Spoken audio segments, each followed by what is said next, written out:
আসসালামু আলাইকুম, চলে আসছি একটা ভিডিও নিয়ে। ভিডিওটা হচ্ছে কালার ভিশন টেস্ট। দেখুন আমরা কীভাবে করছি। কত 1 2 2 9 টু নাইন, এটা 5 7 5 7 2 টু নাইস, এটা 6 6, হ্যাঁ এটা 9 7 9 7, এটা 4 5 4 5, এটা 5 5 নাইস, এটা 7 7, এটা 1 6 1 6 নাইস, 7 3 7 3, 2 2 6 6, এটা 4 2 4 2, 3 5 3 5, এটা 9 6 আমার চোখের কালার ঠিক আছে। এতক্ষণ যে আপনি দেখতে পাচ্ছেন যে ছেলেটার আমরা কালার ভিশন টেস্ট করেছি, যেটাকে বলা হয় ইশারা টেস্ট।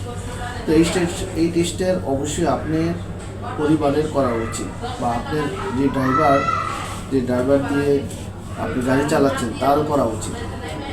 কারণ হচ্ছে, যদি আপনি এই টেস্টটা না করেন তাহলে তাদের যদি কালারের সমস্যা থাকে তাহলে সে কালার বুঝবে না। যেমন যদি রাস্তাঘাটে আপনার ড্রাইভার বের হয়, যে বিভিন্ন সিগন্যাল আছে, বিভিন্ন কালার আছে, এই কালারগুলো যদি সে না বোঝে তাহলে অ্যাক্সিডেন্ট হওয়ার সম্ভাবনা সবচেয়ে বেশি।